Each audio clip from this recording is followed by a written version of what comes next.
Portfolio Builder members, welcome to our Thursday Trade Alert where we close out our position on the TLT. We have another nice win on the TLT. It has been our most profitable trade all year long. However, we're also been racking up profits from the precious metals market. So we'll go over all of this and more in today's update and take a look at what our predictions are for the future and how we will play that in the portfolio. Now, if you're listening live, please say hello in the chat so I know you're there. Give you a little shout out. And if you have any questions about the new Trade Alert because you're a member, please don't be shy and feel free to ask us any questions. Okay, so the TLT traded from 142.60 to 144.57 for $1.97 profit per share.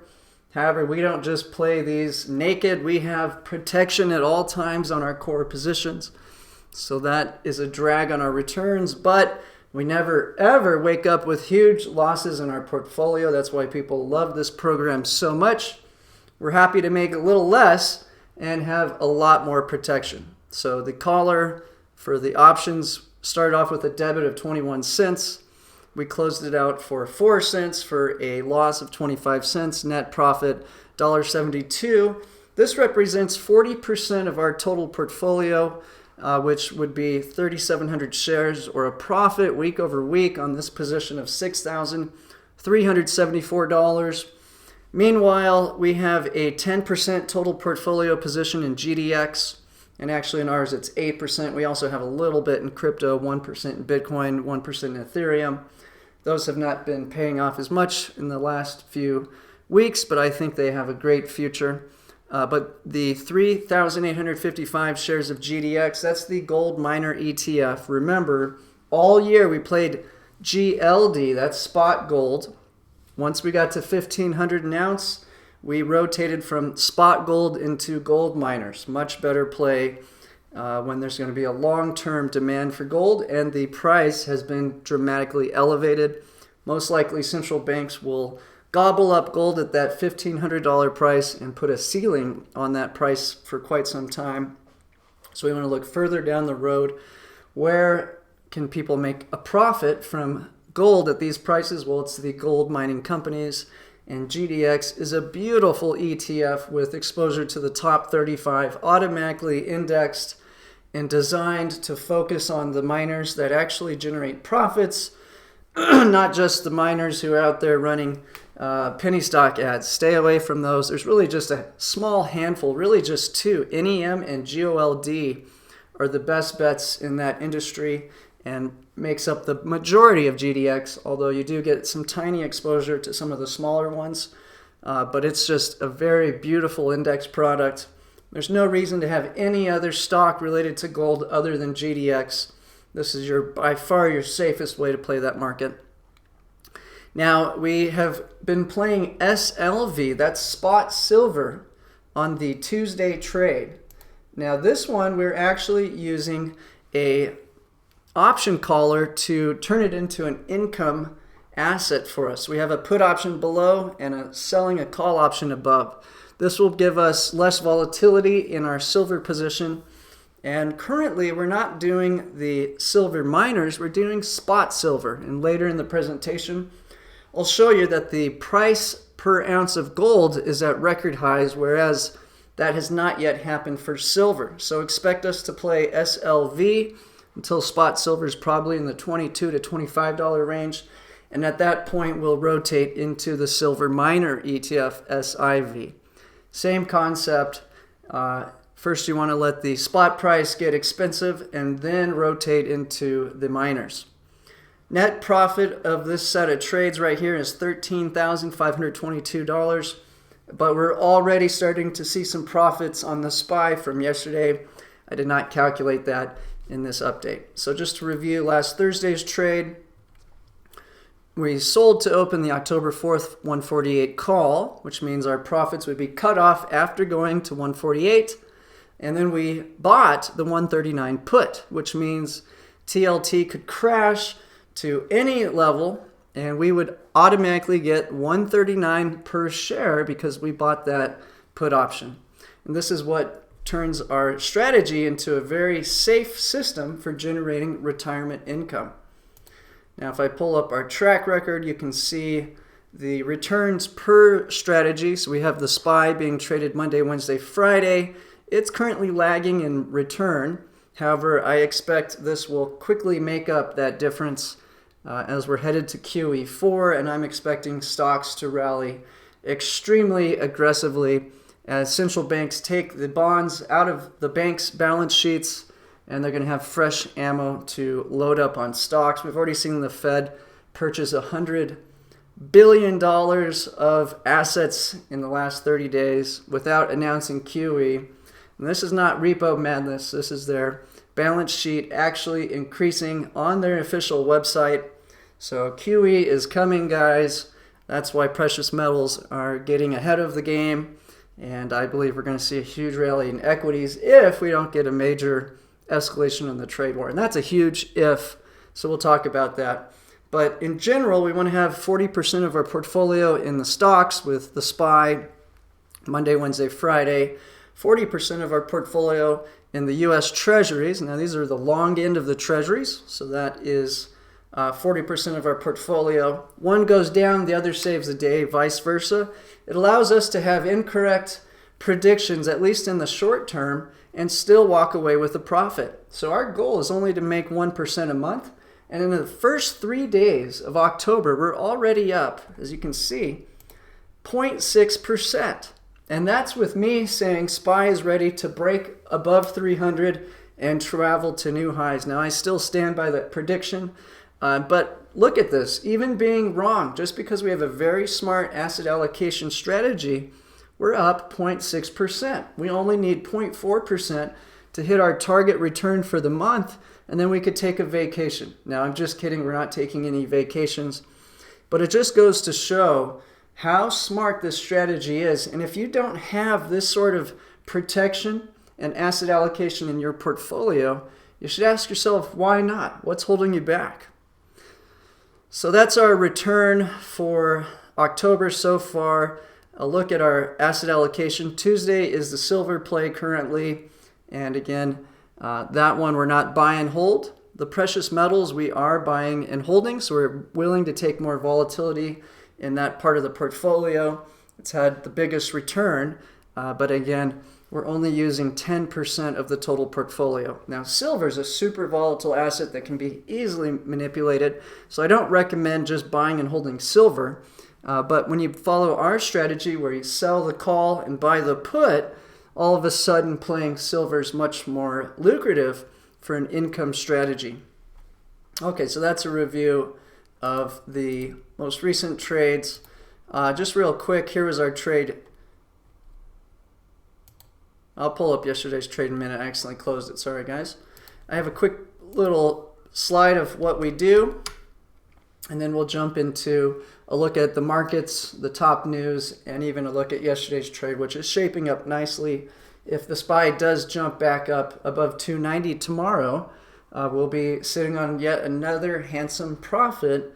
And so let's take a look at what we do, how it works, and then we'll jump into the charts and top news. Extremely easy, on-the-go, 30-second daily retirement income trade alerts. A lot of our members do the trades from their phone. You can predict when the trades come out, so everyone's getting very, very similar results. Every day at noon Eastern, we release a new income trade alert. Our target return on investment is 1% a month, and we've only had one losing month of negative 1%, with an average of 1.6%. For every $100,000 invested, our goal is to generate a $1,000 per month profit. Income and safety, not growth or speculation.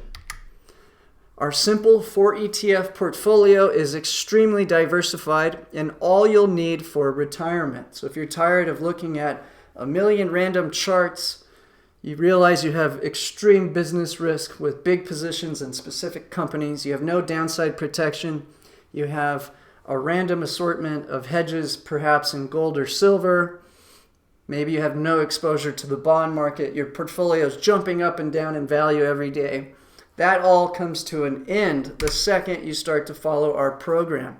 It's time to simplify your holdings, reduce your risk, get better results with less work, and weatherproof your retirement portfolio. My promise to you is this: I will protect your assets and show you how to pick the low-hanging fruit. Our put options hanging right below the SPY and TLT ETF make it impossible to lose very much money, period. And remember, for every $25,000 you deposit at most brokers, you'll have $100,000 of buying power. Here's the best setup. Takes $100,000 to build this. Every multiple of $100,000, you would just double, triple, quadruple it. So if you had $1 million portfolio, it would be 1,000 shares of the SPY to trade Monday, Wednesday, Friday. 6,000 shares of SLV, again, if you had $1 million portfolio. And for Murray, listening to this, he's rebalancing today. He does have $1 million portfolio, has been following us with great success, really almost since the beginning. And so if you had a $100,000 portfolio, this is the exact allocation for each asset. People always ask me, is now a good time to get started? Should I buy the TLT today? Should I buy the SPY today? Well, folks, our strategy is extremely conservative, so it's always a good time to build the exact allocation because we don't have a crystal ball. Things happen in the news that change the outcomes. But when you have your portfolio protected by having the equal ratio of stocks to bonds, the put options below, the call options to finance the put options above, and then the precious metals allocation, you're going to do very well with a lot less risk. So the answer is yes, now is the time to do this.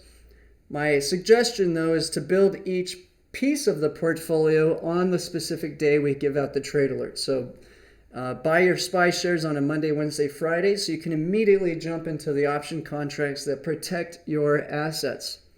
Do the silver position on a Tuesday, so you can have the protection immediately after you buy your shares. Do the TLT trade on a Thursday, again, so that you immediately put on the protection. Meanwhile, GDX is always a good time to hop in. We're willing to have volatility in that part of our portfolio, and so it doesn't really matter when exactly you get in, but sooner than later, when we know there's QE4 coming ahead in most likely November. Now, for those of you who have a little less capital, but you want to get started, you could throw out the Tuesday trade, so you won't have that silver play. And now you'd have 100 shares of the SPY to 200 shares of the TLT with 200 shares of GDX. This costs 66 grand to build, very similar to what we're already teaching you in the previous slide. So either of these achieve very similar results. For those of you with much smaller accounts, you can get started with basically just 15 grand. They'll give you 2-to-1 margin at Interactive Brokers, and you would have 900 shares of SLV and 100 shares of TLT. Now, this is going to be much more volatile. You're going to have bigger swings to up and downside. But for those of you who do want to get started, this actually would have the highest return of all three of these by far if you had been following the program over the last 11 months. So that gives you three options. I'll go back to summarize. You can note that in the bigger portfolio, when we go with the big position in silver, you do increase your ratio of SPY to TLT to 1 to 3. If we take out the Tuesday play, it's a 1-to-2 ratio. And if we go to the third setup, it's a 9-to-1 ratio. So it's pretty easy to remember, calculate, and help you get started with your program. Now, if you want to make sure you don't miss out on trade alerts, you may be already expired, so you're not getting the trading content. You just get this daily free video. Call Dean at 505-322-7515. Let's get you started as soon as possible. Dean is an expert options trader. He's been trading for 14 years. He's made a ton of money trading on his own. He also knows our program inside out. He can talk shop, maybe talk you out of some bad decisions you're about to make, and help you prevent having big volatility in your portfolio. We do have a freebie webinar coming up in about 43 minutes. You'll get a link in your Zoom box every Thursday, 1 hour before.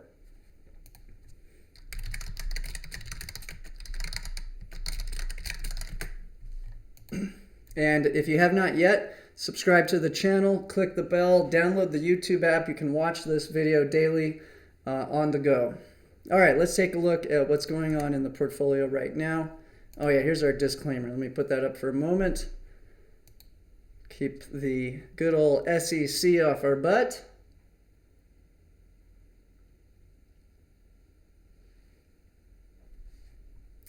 All right.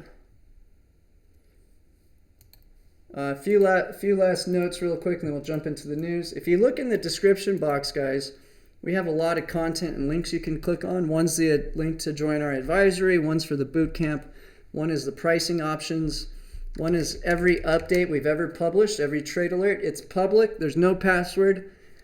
You know we're a lot different than most advisories because we don't have to hide our content behind a firewall before you order. We give it away free because we're so confident and we know it works. Meanwhile, we also have our track record public to review as well. So all of that's at your fingertips right there. Now, just to give you a sneak peek of what each of those tabs looks like, the update page is right here. And you can go watch every trade alert, look at the details, and audit all these returns for yourself. Now, we're not bragging about making huge gains. But what's important is we have an extremely high success rate of people who do follow our program and get the result advertised almost exactly. Here's our advisory page, which just summarizes what you get. If you click here to order, it's first going to send you to a page to make sure you're qualified for the program. And this little questionnaire sheet will make sure you have what it takes. If you're interested in our boot camp, this page will give you all the details, and there are some advanced trade alerts only available to the bootcamp members, primarily trading the futures market and option spreads. So we're not doing that sort of trading in our normal advisory because it is much more advanced, and I want to make sure you know exactly what you're doing when we do issue more advanced trade alerts, either in the futures market or using option spreads. And finally, how much does it cost to join our program? We have a lot of plans. If you call Dean, he can give you an annual rate, but a lot of people don't want to pay an annual rate. They'd rather buy a lifetime membership and never have to worry about another fee again. So we have plans to get into our program where we'll spread it out over 20 months with a very affordable monthly payment plan that will give you both the boot camp and the advisory. So definitely check out that options page, and you can see all the details and pricing plans available. We're collecting testimonials every weekend, so if you are a member, look out for a Sunday text requesting a testimonial. I'm not going to spend a whole lot of time on that because we got our webinar today. Okay, so there's that. Let's take a look at what's going on in the world.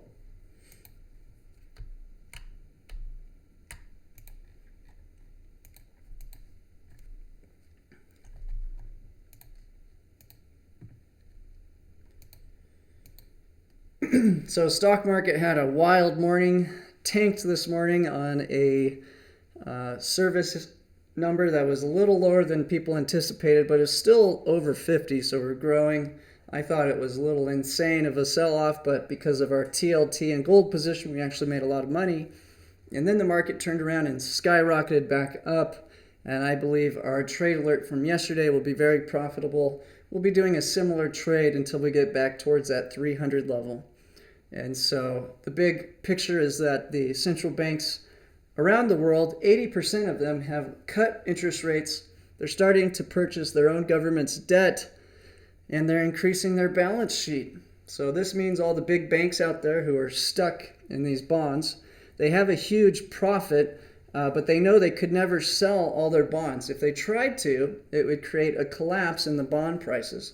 So they're patiently waiting for all the central banks to slowly unload these bonds at the high profit. So it's a bank bailout once again, and they're going to have fresh balance sheets in the next few months to load up on, and I believe it will be primarily U.S. equities. Now, I'm sure each government will be helping promote their individual stock market, but I think we're going to see the biggest flows to the U.S., and we'll talk about why in a little bit.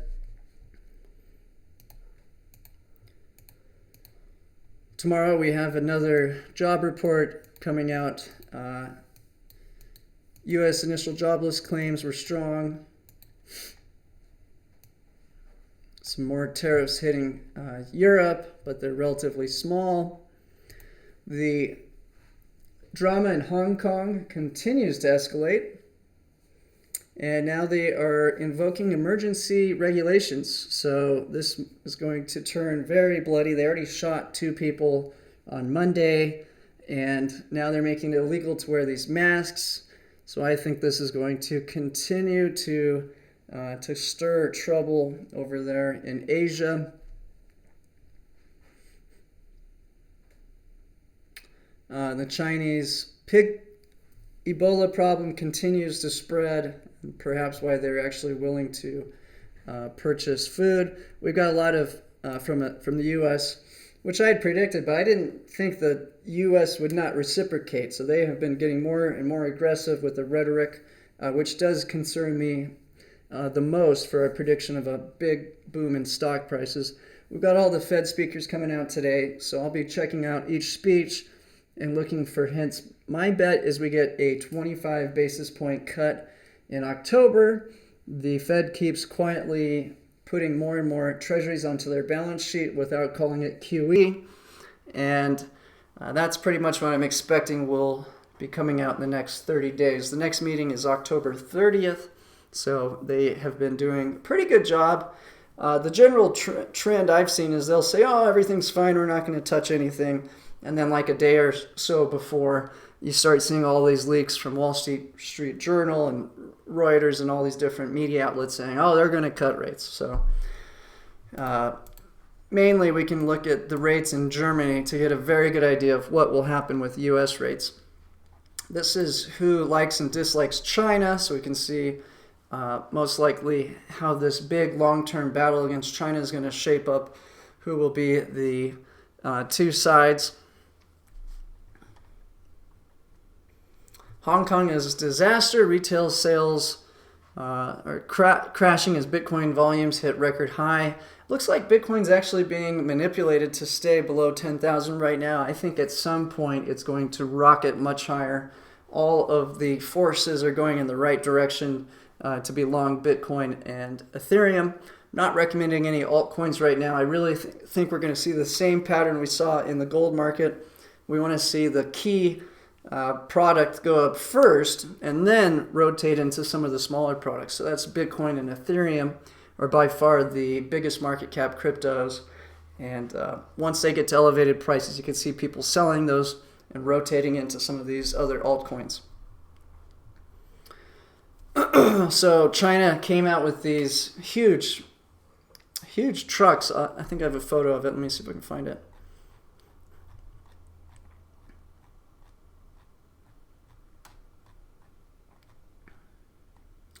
So apparently these nukes can hit America from China. And so they were showing those off Monday, and then a little later, the U.S. came out and started blowing these up to show that they can stop it. Although after the Aramco attacks, it's questionable just how good our drone defense is, at least. This thing shoots up some sort of crazy bomb in the air that turns into tons of shrapnel and apparently would blow up the nuke in the sky. But both sides are flexing their military might at this point. Here's that ISM non-manufacturing, which was a little bit below estimates and created quite a sell-off this morning. China's Communist Party celebrates 70 years in power. It faces a very big challenge, worsening economy that has left some people wondering if China's best times might be ahead. China's spenders are saving. We're seeing the same thing in the U.S. Went from a 3% savings rate to 8%. Here's that crash this morning. Of course, it bounced back extremely strong. This was a very funny viral video on Twitter. Twitter took it down. How controversial is that? It was simply a video of Biden saying he's never talked to his son about his dealings in Ukraine, and then, oh, there they are, with some Ukraine gas executives golfing. And so this has gone viral. Looks like Joe Biden is done. U.S. President Trump, China delegation to arrive for trade talks next week. U.S. has a lot of options, and they're now throwing out the Chinese delisting. I'm going to look at some stuff from Ray Dalio today, where we can actually see where President Roosevelt back in World War II times actually did do that, put capital controls on Japan, and it's looking like this may actually happen. So we'll take a close look at this really nice piece from Ray Dalio. Who has a good insight. Although he is definitely biased towards China because he manages over $20 billion of their money, I did find his piece very enlightening, and always listen to what he has to say. This was troublesome. This is the communist Twitter handle. U.S. economy is not as promising as the White House brags, with no huge untapped potential. No major science, tech innovation in recent years. Its exuberance has been built on fragile balance of financial gain, but it's still launched a trade war. More terrible consequences will come. Wow. So, chances of a trade deal seem to be getting slower and slower as we go. Here's a few quotes from the Ray Dalio piece. I'll pull up the actual article if we have time in a little bit. At the same time, China's own military capabilities, including cyber, are rising relative to the U.S.'s, especially in Asia.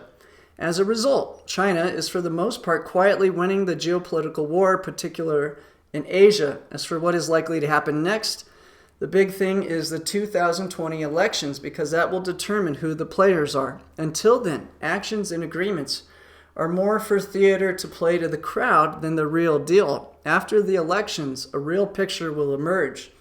Long term, bearing any big shocks, time is on China's side, as it is improving at a faster rate than the U.S. And the big question is whether the world will.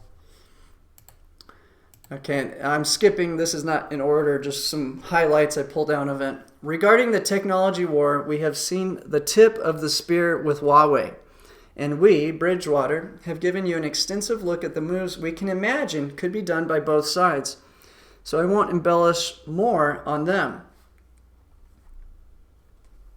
As far as the geopolitical war is concerned, it's a war of influence that is being fought in the classic Chinese way of quietly gaining strength and showing that strength to one's opponent so that they realize that it is better to retreat than to fight. That is certainly happening in Asia and to a lesser extent in other parts of the world.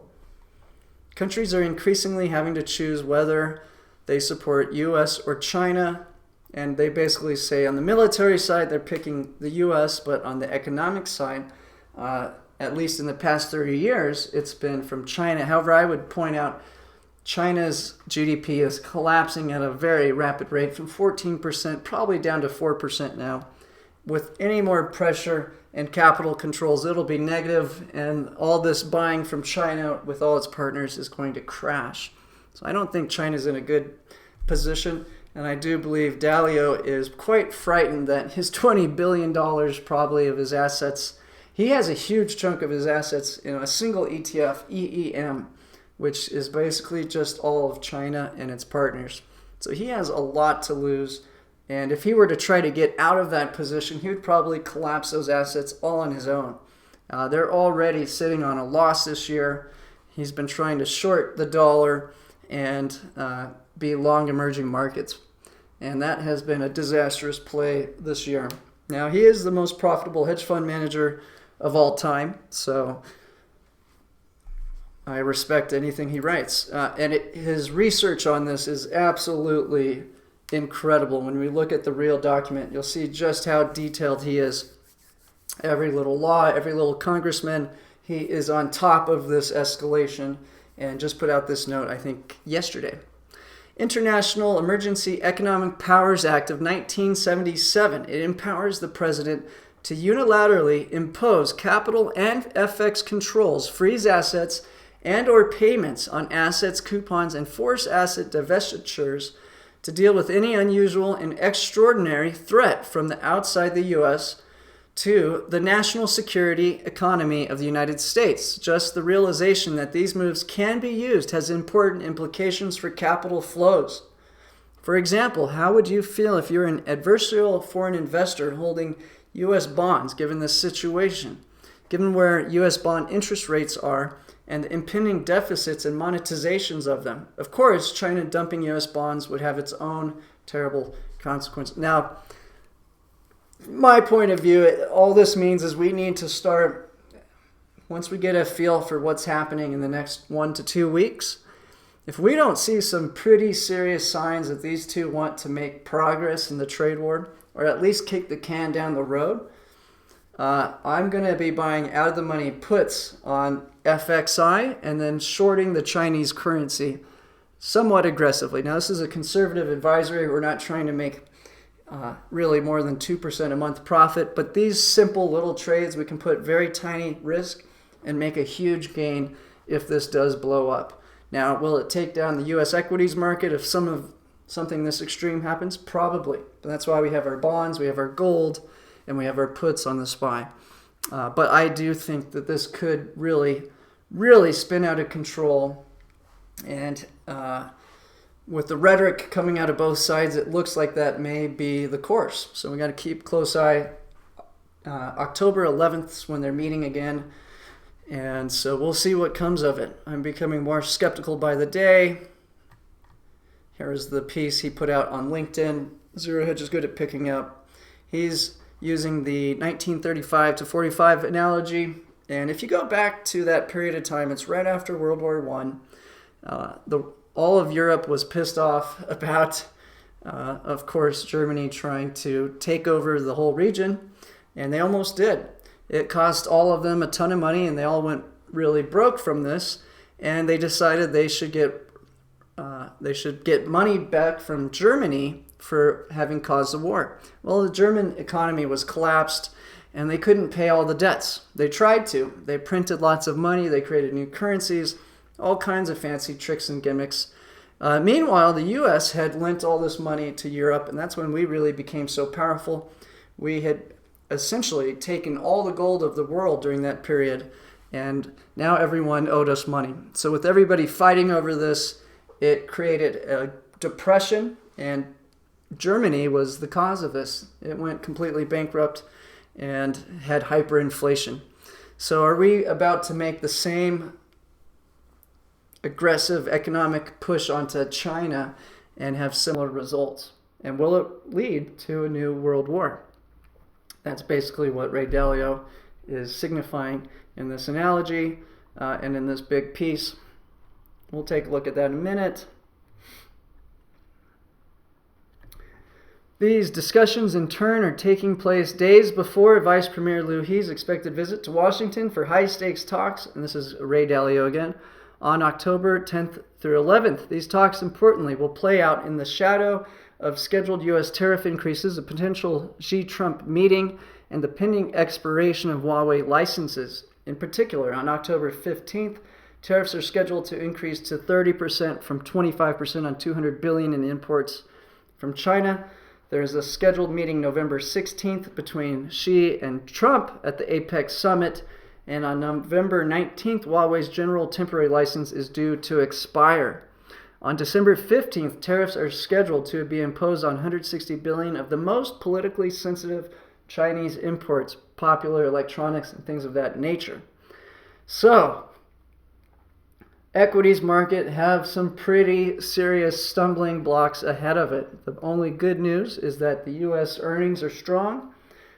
Top companies like Microsoft just had record profits. Their access to credit is almost free. They're doing massive stock buybacks. And we're about to have lower interest rates and the Fed clearing up all the big banks' balance sheets so they have all the ammo in the world to buy stocks. So that's why we're bullish on stocks. But all of this right here is what can hiccup that call and just push more money into the bond and gold markets. So we're prepared. We know what to do. The Yang ETF can go into our buy and hold portfolio to short the Chinese stock market, and we will certainly do that. in our boot camp, we'll be teaching you how to short the Chinese currency. And a little bit we'll talk about the order I think these may crash if this escalates. Meanwhile, the New York Fed is busy printing comic books, and that's just a joke. But they are printing money, not literally, but digital money, and putting it in the books, $100 billion in their balance sheet after no announcement about that. Here's a look at the data today. So, of course, a lot of this can be explained from the trade war. And if the trade war is not resolved, this will slowly but surely become a bigger and bigger problem. It's not yet a big enough problem to cause a stock crash, in my opinion, which is why we remain constructive on stocks. You can see China in the red right here, PMI at 48, crashing. US hanging in there, Germany crashing. Fed cut is now 80% chance. Here's a look at the SPY this morning, crashing and then rallying right back up. Long-term chart of SPY is very impressive, and I think we haven't seen anything yet. If we can at least not escalate the trade war, because the banks are going to have so much money in their balance sheets that was tied up to bonds in the next several months. Not to mention the corporate buyback scheme is not going to end with rates going lower. So because of those two forces alone, really the SPY is becoming more and more attractive. Look at the TLT. This thing has just been a huge money maker for us all year, and I believe if the trade war does escalate, this will jump much above 147. We go back to the China crash 2015, 2016. They decided to print a ton of money, borrow lots and lots of debt. They've been increasing their debt by 50% a year, which is absolutely insane. To put that in perspective, the U.S. has been growing their debt by closer to our GDP, around 3% a year. So just absolutely insanity. And if they do collapse, the whole world's going down with it. And this TLT will be doing its job. So if you don't have the TLT in your portfolio, highly recommend you do. Now, remember, we can profit from the SPY going down with our option callers, and we'll talk about that when the time comes, but right now, I just don't think it's the time to do that. So we can actually play the TLT to the upside and the SPY to the downside, so we can profit from the same prediction in two different ways. But right now, we're letting the SPY and the TLT take turns generating the profits and letting them both point up. Here's your GDX. We can see back the last time we did QE, it ran up to 66. Well, folks, the amount of QE they're going to have to do this time is going to be significantly more. Last time it was just a little housing bubble in the U.S.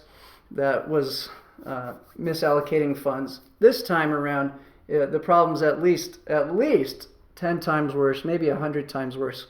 I'll have to do a special report just on how much debt the world has piled up in the government bonds and corporate bonds around the world, but it's absolutely insane, and I believe we have a huge ride on GDX. So this one's a buy and hold, and most likely will be for several years in our portfolio. Only thing that would change that would be if we saw the central banks starting to tighten monetary policy and reduce their balance sheets, but that is an absolute joke. We saw them try to do that in 2018, and 98% of all assets crashed, and I think they may have overstepped how much tightening they could have done already. So we'll see how this all plays out. Silver is the same bet as gold, just much more risky, much more volatile. So that's why we're playing it with the puts below, so that we can enjoy smooth gains and not have huge disruptions during some of the volatility that silver most likely will have. LQD is an easy way to measure the access to credit for the top companies like Microsoft. It's at record lows and looks stronger than ever, so your corporate buyback scheme is not going to disappear. Now remember, corporations' lifespan is indefinite, so they don't really care if they have some volatility in the stocks they're buying, especially when they know everything's about to be inflated up because we're headed into QE. So this cycle of buying back their stocks, which has represented most of the buying this year, is not going to end right now. Now, this is your Russell 2000 sort of index, not the big companies, but the middle of America. And it's still very healthy. A little bit of a pullback today, but nothing crazy. Here's Vietnam. A lot of companies getting out of China, moving next door to Vietnam, setting up shop. This might be an interesting play for part of our buy and hold portfolio after a crash. I don't want to be buying any equities if the trade war implodes, but let's say China does decide to not do a deal. U.S. decides to make major sanctions on China. We'll talk about what will likely happen, but after that crash, this might be a buy and hold stock we put in our portfolio because everybody's moving to Vietnam. And you can see all that buying in 2019 as people load up on this index. Here's South Korea, a good canary in the coal mine. It's a small country, but it does mostly exports, so it's very sensitive to the slowdown in China and Asia in general. And you can see they have been in a serious bear market for quite some time. Here's the Chinese ETF, FXI. It mainly hits their big banks, some of the tech companies that we can get access to, like Alibaba primarily, and their big construction companies. So that's a great short if the Chinese are not able to simply just buy their own stock. So my thought is that the Chinese will desperately need capital from around the world to keep its debt binge going. If their stock market crashes, no one's going to put money into their companies. So they're going to probably, and they've already bought something like 8% of the market cap in their own U.S. listed products. If they're not delisted from the U.S. markets, I think they're going to be willing to print money, let their valuation of their currency drop, and try to support their stock market. Now, if we delist them, that's a different story, and we're going to want to own some puts on this FXI. Here's a look at FXI over the long term. Tremendous buying, probably a lot of the Chinese buying their own stock here, trying to keep things looking healthy enough to attract investor capital. Germany is probably a better leading indicator of the health of China than any data the Chinese will release. So they're not looking so healthy. Here's a more long-term look, a lot like the South Korean chart. Here's the Chinese currency conversion rate. And so if we look at the next chart, you can see the pattern is a significant devaluation. Every time they get into economic trouble, like they did in 2015 and 16, what do? They let the currency slip. My expectation is if we don't come out with some good news in the next, really, probably 14 days max, because it's the 11th when they fly in. If there's not good news coming out around the 11th or 12th, I would suspect that Trump loses patience, puts full pressure on China. He's really running out of time to make this happen before the election period. And then that's when we want to jump into that short position using the futures market to short CNH. Now that is a boot camp member trade alert, so if you want to do that, you need to join our boot camp. Now Kyle Bass says the better play is to short the Hong Kong dollar, which is interesting, and there's been tons of money outflowing of Hong Kong. I think we will probably do a double play in our portfolio after we see the trade war not come to some sort of solution. So if we get bad news in the next 14 days, we'll likely short both the Hong Kong dollar and the Chinese offshore renminbi. So look for that in the boot camp trade alerts. The dollar continues to be strong as all the other currencies around the world are losing value relative to the dollar, and this all points to weak economic conditions around the world, while the U.S. still is the best bet. That means U.S. equities are going to be extremely attractive if we don't have a major escalation in trade, and the banks can really offload all these bonds that they're trapped in. So they can't sell all these bonds without causing the yields to spike and the value of the bonds to drop. So I think they're really just hanging on to them, trying to keep that bond price as high as possible, and then wait for the Fed to come in and offload them. Here's a look at crypto. Still just floating around nowhere. Looks like there might be some manipulation trying to pressure the price down on Bitcoin, as the volume is at a very, very high level. So everything to me points that governments are going to be irresponsible with monetary policy, and that's going to drive people to find outlets to preserve the value of their wealth. And Bitcoin and Ethereum are a good way to sidestep governments and do just that. So I like that play still, and would expect at some point some big moves to the upside here.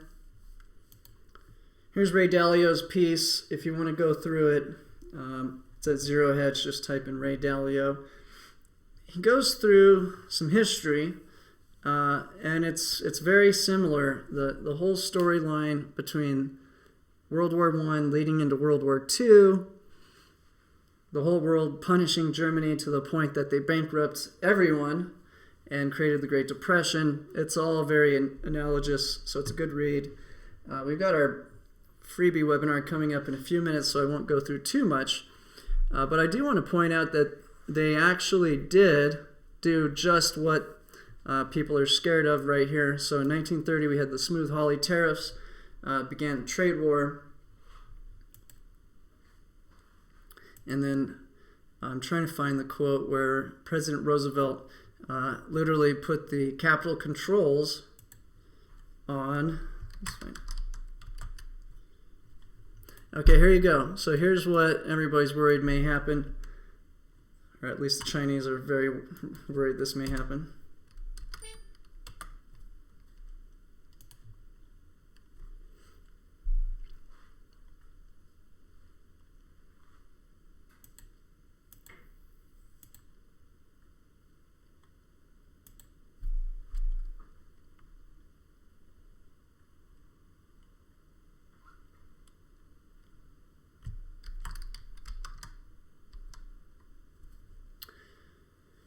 In the summer of 1941, U.S. President Roosevelt ordered the freezing of all Japanese assets in the United States and embargoed all oil and gas exports to Japan.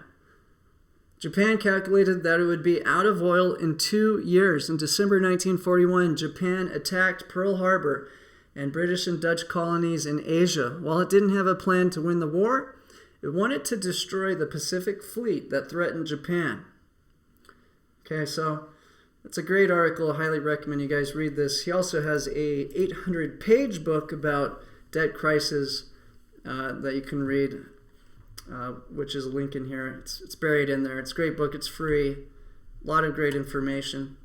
So again, if you are not protected to the downside, if you are all in on U.S. equities, you have no bonds, you have no puts, what are you doing? How much money are you going to lose in the next 3 months when the trade war escalates? So play it safe. Give us a call. Let's get you taken care of. And go check your email right now if you're listening to this live. The free webinar is about to begin in 10 minutes. Would love to get to know you. You can actually talk with me live and through your microphone. So thanks again. Trade alert tomorrow for the SPY.